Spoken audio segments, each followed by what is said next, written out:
This is Star Wars Rebels Alert, the weekly podcast after show recapping and discussing each and every episode of Star Wars Rebels Season 3. I'm Rhaenyra's Tim. I'm Troy. Yes, this is our brand new podcast presented by The Nerd Room. That's right. And because this is our first episode, we're going to discuss a little bit here at the top of what this podcast is going to be about and a little bit about Troy and myself. We're huge, avid Star Wars fans, massive fans. Big time. Yes, and this idea, this concept of a podcast discussing Rebels was kind of conceived out of that love for Star Wars. And what we're trying to do here is really focus in our passion of Star Wars, because Star Wars is such a broad topic, right?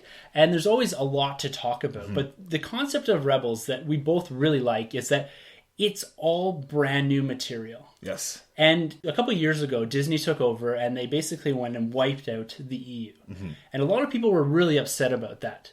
But we're looking at this as an opportunity because that allows us to actually grow with the Star Wars universe. Love it. When we came into the Star Wars universe, even as children, we grew up, collecting the Power of the Force 2. That's right. Watching the special editions, and we were on that cusp. We've always proclaimed ourselves here, and on our flagship show, The Nerd Room, that we're not prequel haters. Right. We're all encompassing, all embracing Star Wars fans. The whole universe. Yes, yeah. and seeing that they're pulling elements from all over the place in this show in particular, we thought this was the best place to focus and discuss and talk about different aspects of what we're seeing in this and how that develops into the broader Star Wars universe. Mm-hmm. Because this is our first episode, we're going to lay down a little bit of pumping of the episode, where you can find us and all that, and tell you a bit about ourselves. So you can find us on iTunes, Podbean, Stitcher, Google Play, and even YouTube. That's right. So we're trying to give all platforms for your listening pleasure across here. We're always encouraging people to be part of the show, part of the larger community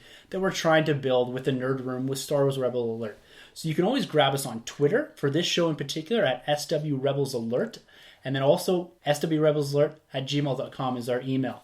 And we're also on Facebook. Just search Star Wars Rebels Alert or SW Rebels Alert. You can always get a hold of us there. So we're trying to encourage an interaction between the listeners and us here sitting on the other side of the microphone, and to have that community grow around Star Wars Rebels Alert, or even our other show that drops every Thursday, where we talk about comic books and movies and more of a broader perspective of news. Yeah. A lot of Star Wars talk as well. This just allows us to focus a little more. Troy, tell the listeners a little bit about where you fall as far as a lover of Star Wars. Yeah, absolutely. You go. If you check out us on the podcast at The Nerd Room, you'll already know my love for the prequels and the original trilogy, obviously, as well. I fell in love with Star Wars probably since, the early days. I had the Super Nintendo video games. I had the Lego sets. I had the Power of the Force figures as well, too. As an adult now, I have the Black Series, big time. Lover of the Black Series figures going on, and a little bit of the Elite Series. Big time into the comics, though. That's definitely where my forte is of the franchise. And I also pick up a couple of the novels now, too, going into the new canon. Yeah. So I've been down with Rebels, though, since Clone Wars. So Clone Wars has really got me into the Rebels series. It was the Rebels Season 2 trailer, though, that really made me step into this world of Rebels, and each year seeing these characters grow and grow constantly, they're pulling from ties of the Legends with Thrawn obviously now, and maybe even a little bit of the Old Republic, because they mentioned the planet Malachor in the previous season finale, right? And even the Ralph McQuarrie art, so that's pulling from, it's pulling so much from that. So much, and I'm really starting to embrace it, because at first I wasn't too fond of it, but as the show's progressed, I'm really liking it, and I can totally appreciate it. So, I'm just loving everything we got so far. Yes. Yeah, it's fantastic. And myself, I'm also a huge Star Wars fan. I'm an avid collector of 3 3/4 inch from the vintage right through to the modern, Black Series 6-inch, Lego, Funko, Elite Series, all of it. I'm a bit obsessive. Big into the comics as well. I've got every series of recent Star Wars comic books, and I like Troy too. I try to keep up as much as you can with the novels that are dropping. And again, this comes back to this concept is that we're growing with the Star Wars universe. And because we have that ability now to almost keep up with what they're pumping out as far as universe content, it's a lot easier not having to go back and try to find 6 or 7 or hundreds of novels and hundreds of comic books to understand the implications for the Old Republic or what's going on post Return of the Jedi. And it is hard to swallow the idea that Thrawn was removed from canon, because those are some of my favorite novels. The Thrawn trilogy by Timothy Zahn is incredible, but the fact that they brought him back in, it's, again, we're going to get into that a bit, but it's something that I've been dying to see and something that I've been excited for ever since the first clip at Star Wars Celebration. Yes. You know, we're here to celebrate and discuss and talk and review. You're never really going to hear a bad thing out of us, I don't think, as far as Star Wars. We might pick a few things here and there that we don't particularly like, but being that we are these, fanboys to the core. Oh, yeah. Yeah, we're loving this. And all love. It was really Troy's relentless encouragement that got me into Rebels. I'm not a veteran like Troy is of watching the Clone Wars. I never put the time into the 125 plus episodes or whatever it is. But it was really that season 2 trailer that Troy was like, dude, you got to check this out. This is, when we're seeing Vader, we're getting images of Maul, and the intensity of the show really started to pick up. So I watched season 2, and then I went right back and watched season 1 and caught up just in time for the season finale of season 2. And then this year, we're sitting here, we're literally minutes out from watching the season premiere of Star Wars Rebels here. Right. And that's what we're going to do with this podcast. We're just going to discuss, recap a bit, and just go through some of the high points and the low points, if there are any, and talk about what we liked about the episode and what we're seeing as far as developments, as far as contextually when it comes to the wider Star Wars universe. Yeah, sounds good. All right, so let's jump right into the season premiere here. So Steps into the Shadow, as it's called. Love that title. So this is coming out of season 2, where we had big implications. I sat down and watched the last 2 episodes, Twilight Apprentice, right before we watched this. And I wanted to really get a feel for the vibe coming out of season 2 and how it was left on somewhat of a down note. Oh, yeah. Compared to what you've seen before. And this has been pulled through into this episode. Right away, the first thing that you comment on, Troy, was the tone that they're setting here. Right. This is sitting in an 8:30 time slot. Yeah. And we're seeing at the start here, Ezra, he's a badass. He's ruthless. Yes, right? But he's ruthless. He has no remorse. No. And it's interesting, when you go back and listen to Maul's speech in the season finale, he's talking about embracing the dark side and embracing your anger, your hate, and you're starting to really see that in Ezra. Yeah. And it's hard to bridge from season 2 to season 3 because he's made a lot of progression. He's grown up quite a bit. Yes. So we've made a big leap in time here at some point. So we're looking at, what would you say? I think we're looking at a year because I believe when season 1 started, we're about 4 years before A New Hope. Yeah, the Battle of Yavin is like kind of that key point. Yeah, exactly. And with each season, a year probably passes by. So I think Ezra's sitting roughly about the age of 17, 16 tops maybe, because he is a bit older than Leia. Yeah, so we're getting really close to Rogue One and to New Hope timeline. Right. We're probably a year or a year and a half out. Yeah. And that was another thing that really drew me into Rebels, was the idea, this concept of the rebellion just isn't there. Yes. This is a building. This is different cells that are helping each other. And this is something that's touched on again in the season premiere here about building this larger rebellion. Yes. And we really see Ezra start to come in his own. He gets a promotion. Yeah, lieutenant. And his powers are amped up. Yeah. Very reminiscent of, if you all played the game, The Force Unleashed. I'm kind of getting a Starkiller vibe here. Yeah. Yeah, he's progressing quite a bit, doing some dramatic things with his powers. Yeah, and he's rocking a new lightsaber. Yeah, the green one. Yeah, so he had that destroyed by Vader, his old one that he constructed. And it looks like it could be a different kyber crystal, because I think it's based on color there. Yeah. So we've seen a completely different reconstruction of his lightsaber. So the evolution of the character there. And he's killing it. Oh my god, is he ever? With the pistol, with the lightsaber, with the Force? Name your weapon. Yeah, relentless. The Force is the key here, because we do see that clip that was released where he takes control of the ATST pilot. Yes. And he's and he drives him right off the edge of the cliff. Which is something, like, we're both sitting there like, whoa. Whoa, and his teammates too. His teammates were like, did Kanan teach you that one? Yeah. He was like, no. Yeah, when he gives a really interesting answer to that, he says, no, he didn't teach you that. Which starts to bring you into the idea that he has a different teacher, at least someone that's guiding him, mentoring him in the darker arts. Yeah. So I really like that. And so we start here, the episode where they're going to break out someone, and we eventually see that's revealed to be Hondo. Yeah. Who's a nice presence from season 2 from the Clone Wars. From the Clone Wars, right? Yeah. And so again, it's bridging those gaps. Yeah, and I finally really did that with season 2. Season 2 is when they really started connecting the strings from the Clone Wars. Yeah. And then we get also a nice little touch from Empire. We get the Ugnaught in there. Yeah. And we see them throughout the episode as well. That's right. Loving those ties. Loving So those OT good. ties. Oh, yeah. But I have to comment on this, because this is something that'll come up for sure, is how about that Stormtrooper aim? It's as good as ever, right? Straight hallway, and they're blasting at him. Can't even touch him. Yeah, there's like 6 of them running in the hallway. Come on now. And then we end up on a Star Destroyer here with Moff Tarkin, not Grand Moff Tarkin. That's right. And we get the request of the 7th Fleet by Governor Price.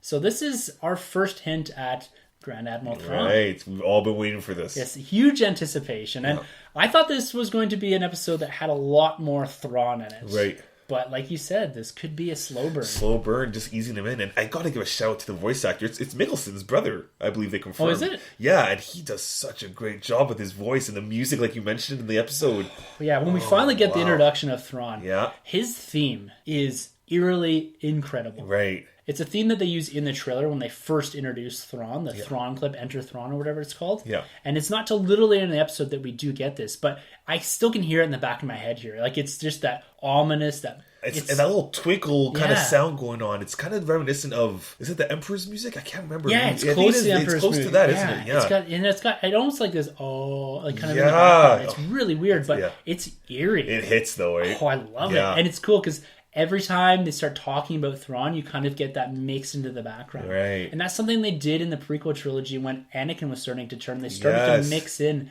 Vader's theme. Yes. I'm loving this. And you saw that in The Force Awakens too, mixing of the themes. Yeah, it's the best. And it's kind of this hint at each individual character has their own music theme, their own cue as they come onto screen. Exactly. Oh, and Thrawn's is fantastic. Just kills it. Yeah. So the main mission of our Ghost crew here, part of this larger Phoenix Cell or whatever you want to call it, is we're going after Y-Wings. Yeah. Again, bringing in the OT. Right? You can't get enough of this. Can't hate on this. No, not at all. And it's this mission to the scrapyard, which again really sets off and demonstrates a lot what Ezra's going through and how he's really starting to lead, but almost lead like a Sith, if you will. Yes. Yeah, that's a good callback, right. And then we also start to see the story developing from Kanan's perspective. Mm-hmm. So like we saw at the end of season 2, he's been blinded. And a lot of that is weighing in on Ezra. That guilt is what's driving him to use the Sith holocron to do more, to protect his friends. That's right. And I really like how they're evolving Ezra's character. He's not just being evil for the sake of evil. Yeah. And you could almost say at some point when Anakin turned, it wasn't the Anakin turning that you'd expect it to be. Yeah. It was more, my girlfriend or my wife or whatever is sick and I'm going to save her, so I'm going to kill everyone. Yeah. This is Ezra who has this burden of guilt on him from seeing Ahsoka die because of him. Finding out his parents have died. Yeah, parents have died, as well as Kanan being blinded. Yeah. And so this is the huge amount of guilt that's weighing in on him is driving him towards wanting more power. Yeah. And this is something that I would have really liked to see Anakin go down this path. But seems that because they have the time to develop this character and they can really show the seeds of the dark side. And he's kind of starting flipping before the end of the episode. But I really like what they're doing here with Ezra. Yeah, they're really nailing it. I mean, I can tell with the Clone Wars, they tried fleshing out more so with Anakin, and this is kind of the route they were going with Ezra, but now it seems, we get more with Ezra going to the dark side, and they're really developing it pretty nicely here. It's great, and you really start to see that rift developing between Kanan and Ezra, and that seems as something that's been boiling for quite some time. Yes. And Ezra's kind of gone down his own path, and Kanan's kind of almost gone into a personal exile, self-exile. Mm-hmm. And he does mention later on in the episode that he's pushed away the Force. He's pushed away all those people. Yeah. And we do see him coming back around in the end of the episode. But it looks like it's been the better part of a year where he's kind of gone into seclusion here. That's right. And he has the beard going on, eh? Yeah, exactly. Yeah. What do you think of his new look? I love it. Yeah. I love it. I want that figure. Yeah. Cannot wait. Yes. Yes, we need a realistic Black Series Kanan now. Oh, right. From season 3. So good. And we see Kanan kind of going out and seeking advice from what is eventually revealed to be the Bendu. Yeah. And this is someone that he's hearing through the Force, through his meditation. Yeah. And he goes out and trying to find this figure. I love that they're tying this in. And Dave Filoni is a master at this. He's gone back and taken concepts from George Lucas's original scripts. So there's a book out there called How Star Wars Conquered the Universe. Having listened to that, and they go through the steps, the process that George Lucas went through in developing the Star Wars script. And the concept of the Bendu comes up. Mm-hmm. So it was the Jedi Bendu was what they were originally called. Nice. And then we get the Ashla and the Bogan are also the light and the dark side that George Lucas originally conceived. So good. Yeah, and again, it's kind of another callback to the Extended U because we had the Grey Jedi, but we never really had a name for them, but now they brought them back and they titled the Bendu. Yeah. So I'm really on board. But to be honest, when I first heard this news, I wasn't on board with the Grey Jedi because I kind of think it takes away from the importance of the Sith and the Jedi, but seeing this character and his voice acting as well, I'm really just invested in this whole plot line going on here. I have to absolutely agree there. It's got kind of a Yoda vibe, but I love this. You have the Ashla, you have the Bogan, you have the Bendu. We're in the middle. Yes. And it's such a cool concept. Mm-hmm. And the owl. right? Oh, that owl making another cameo appearance. Yes. We were first introduced to this owl in the Clone Wars again. The episode was, I believe, Battle of Mortis. But anyways, that was basically the prophecy that Anakin was meant to fulfill, where you're introduced to a Sith, a light Jedi, and then you had the father, which was in between. And the Mortis appeared once the daughter died, which was a female good Jedi, I guess you could say. So there's some things going on. There's some kind of theories going on with this this owl who it's tied to, whether it's tied to Ahsoka or this Jedi that appeared on Mortis. So we'll have to see what happens. I'm really looking forward to this, to see how this develops, because this is questions that people have asking Dave Filoni for a while, and he's been a bit cagey about it. And even to look at Sabine's armor, on her left arm, she's got a drawing of the owl. And I don't know if that's there before. I'm going to have to go back and I don't think it was. No, it looks like something new, right? While we're talking about Sabine, let's talk a bit about more of the Ghost Crew and their introduction here. So a lot of this episode is focused in on Ezra, Kanan, and the introduction of Thrawn to a degree. But we also have the whole Ghost Crew returning here. We have Sabine. She's got a new look. Yeah, the white and blue hair. So we got our action figure drop in here, and not too long, I don't think. Is that based off the season 2? I believe so. Season 2 realistic look. Yes, cool.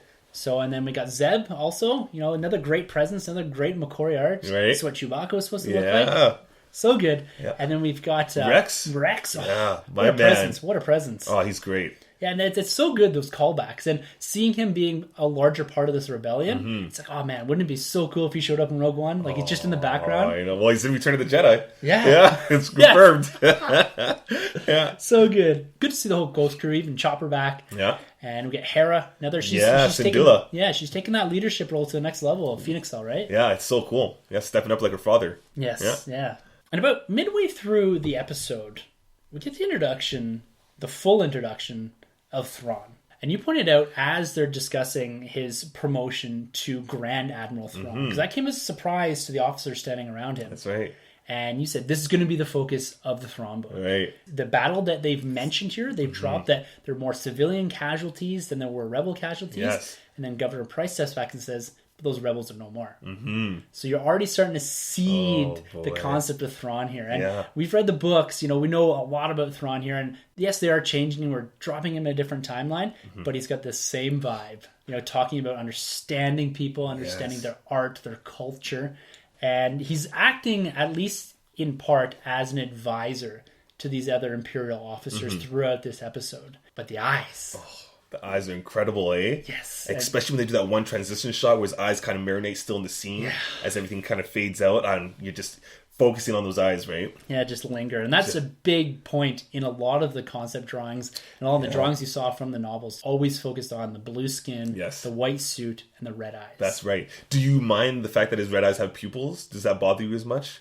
No, I kind of like it. It gives a little personality there, and it fits with the aesthetic of Star Wars Rebels. That's right. And I'm really looking forward to Timothy Zahn's book coming out in April, Thrawn. Wait, And I'm hoping that, like you mentioned, that it does discuss kind of his promotion, maybe even from a general or something like that, a fleet admiral, moving right through into this Grand Admiral Thrawn of, I believe it must be the 7th Fleet, as they refer to. Right, and will it touch upon Palpatine and his relationship? Because he's prejudiced, Palpatine, basically towards aliens, right? So I'm really curious to know if they'll go that route. Obviously, they can't really do that on the XD show, but in the books, maybe. Yeah, in the books, they could imply it here, because they've taken a darker turn here. Yeah. And like you're saying, Palpatine's always thought to be more or less racist, right? And because you only get like your white males, and it's nice to see a female in here too.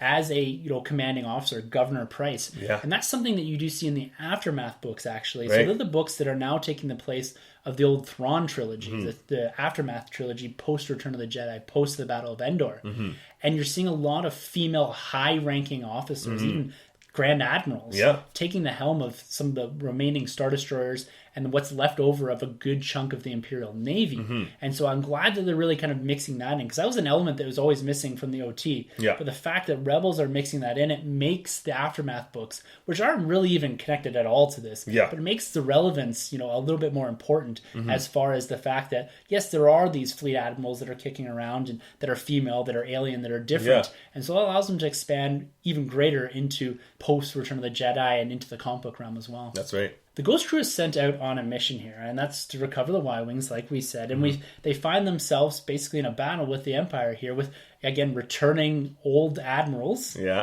And it's great to see that man, the choppers and that, looks like a 1970s Englishman. Like it's capturing that aesthetic of the original trilogy in this. It really does, right? It's a really nice blend of the Clone Wars and the original trilogy. It really is. I'd say even more so far than what I've seen out of Rogue One. This whole episode, this direction felt very A New Hope, right? From the transition shots, just the way everything was done, I was like, this fits right into A New Hope.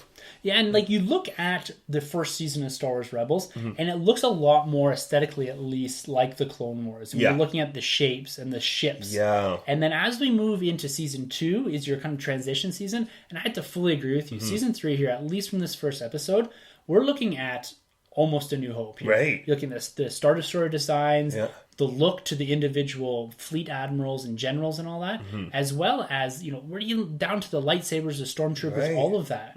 So you're really starting to blend in the Clone Wars right through the transition season, we'll call it, of Rebels, into now where we're getting really close to at least Rogue One and A New Hope. Right. Lots of action in this episode. The animation is great here. They keep stepping it up from year on year, right? And just seeing the Ezra and the stormtroopers and everyone interacting and fighting here. We get the Ugnaughts again returning here. Hondo doing his thing. And Ezra just relentless. He is. It kind of reminded me a little bit, for everybody out there, I'm sure you must have seen, Captain America Winter Soldier, the opening scene where he's doing the espionage with the shield on the bunker boat. The way this episode started off kind of had that feel going on, you know? Just so cool. Very much so. Yeah. I mean, he gets up in the tower there and General or whatever it is looks at him and kind of says, if you do this, your friends are going to die and we're going to die. And he says, I have confidence in my friends, so I don't care. And he turns around and swipes it. And again, this no remorse attack. Right.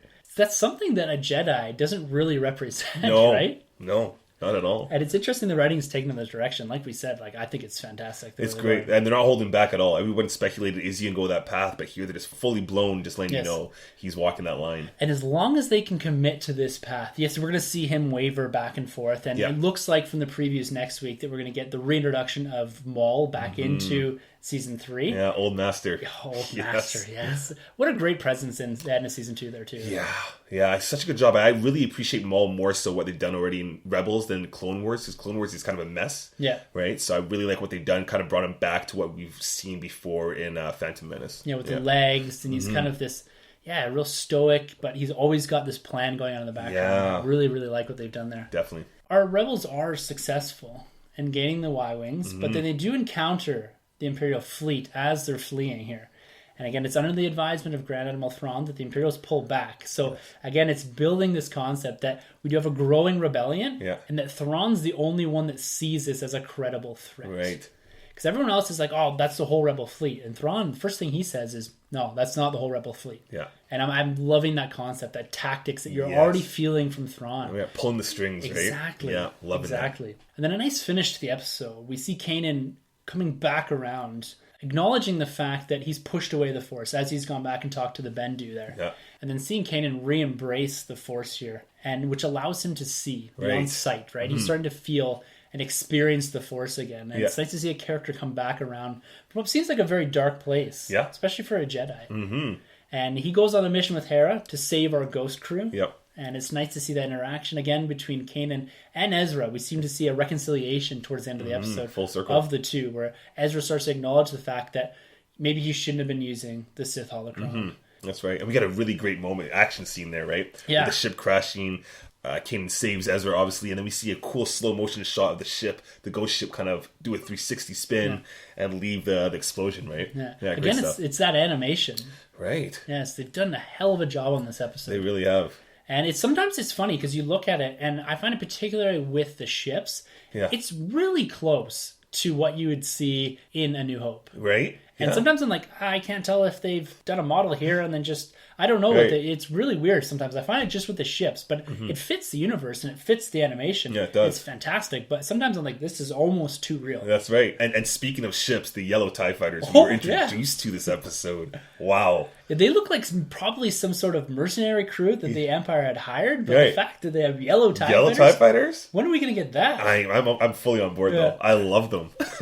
And that's something cool that I think Rogue One's going to take some liberties with, as well as Rebels, is they've taken concepts from the prequels, from the original trilogy, and kind of twisted them and put their own spin on it. The fact that we're getting yellow TIE fighters, incredible. Oh, yeah. So cool. How did you feel coming towards the end of this episode for the season premiere. Was this what you were expecting it to be?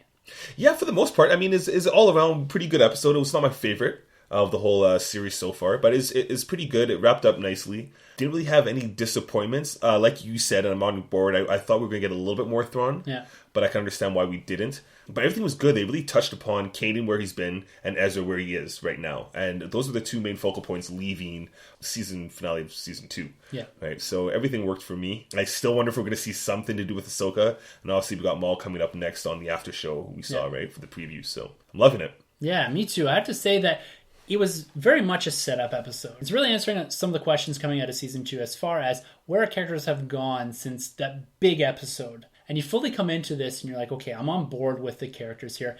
And also the aspect I like is this concept of the building rebellion. Yes. Because at the end of this, we're going to get Rogue One eventually, right? And that's where the rebellion is fully the Rebel Alliance. And this is something they've been building since season 1. And when I first heard of Rebels, I thought it was always going to be like, this is the Rebel Alliance fighting the Empire. But no, it's been about building that alliance. And I think that's a lot of what this season's going to be about.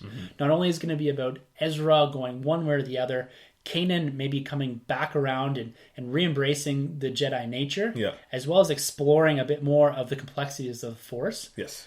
But I think it's going to be really about building that rebellion and finally getting our Rebel Alliance, a Mon Mothma led, right? Right. And starting to really flesh that out a bit more to where we have larger scale battles. And I think lending to that is the fact that we're going to have Thrawn in this. Right. And we're going to need a very forceful and well-equipped Rebel Alliance to take on Thrawn. We can't just rely on the Ghost Crew to be going up against Thrawn week on, week out. No. And I don't think we're going to get that. Like you said, it's going to be a slow burn on Thrawn. And we're going to get Maul next week. And we're going to get all these different aspects. And there's always still Vader in the background.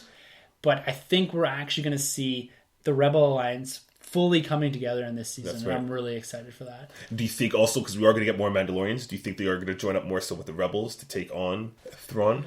I don't know. I think the Mandalorians are always going to be a nice nod to the greater Star Wars universe. Yeah, Old Republic. I think it's going to be, we have episodes that are focused around Thrawn, and then we have episodes where they're doing side missions, and we get the Mandalorians, and we get the building of the bigger foundation of the Star Wars universe, and pulling back in those Legends concepts, and pulling concepts back from the prequels. Dave Filoni is the main producer on your main creator, and he has this love for Star Wars. And he has a love for the EU, but he wants to pull in these concepts that people loved from the EU in particular. Yeah. And I think we're going to continue to get that. Fantastic way to start season 3. Yeah. Lives up to the expectations.